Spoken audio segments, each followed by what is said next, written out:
I've owned every generation of the DJI Ronin gimbal series since it came out, going all the way back to the original Ronin M.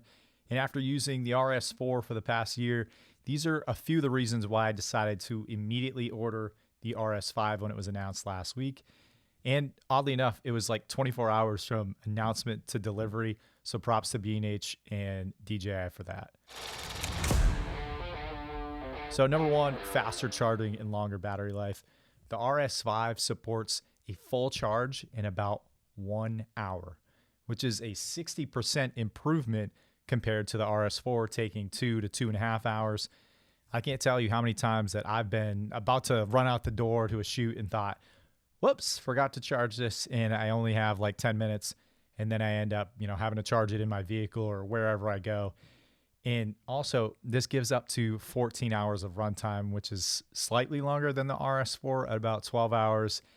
And I use them just about every day of the week. So honestly, faster charging and longer battery life is an absolute no-brainer for me on a day-to-day basis. And I'm super excited for that. Number two, the improved stabilization. This supposedly delivers 50% higher peak motor torque, which is going to give it a lot smoother performance.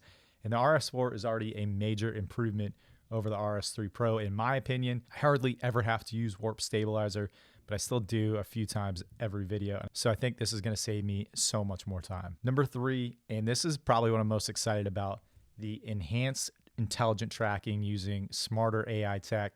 I'm so excited to try this out, especially in real estate, so that I can get some more unique shots. And I think this is a big one.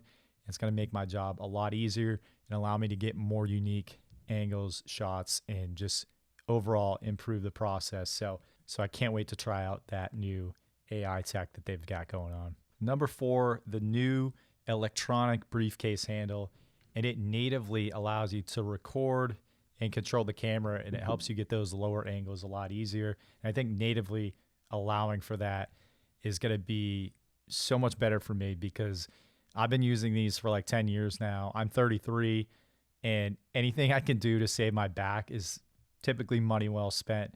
So I think this is going to be a big help for getting those lower angles and really just taking a lot of that pressure off my back. Number five, the Z-axis indicator that gives you real-time feedback for your movements.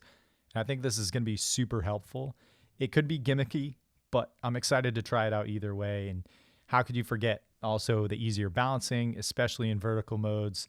I have to rebalance a few times a day. And I think that faster balancing, it's gotten so much better model year over year.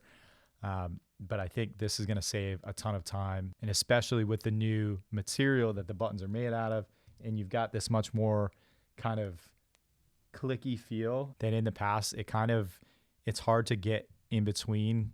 Like if you've ever used a gimbal, you know what I'm talking about. You can be like really off balance and then just slightly move it, and it's like flops to the front, and you're like, well, I barely even moved it. I don't understand. So I think having these new buttons is going to make a big difference and should allow for much smoother stops, in my opinion. Now for a few bonus improvements, the tripod legs, instead of each coming out one by one, they all go in together now. And it's a small improvement, but I think that's going to be so much more convenient, setting it down and being able to just move all the legs at once. Super nice, and honestly, such a simple improvement.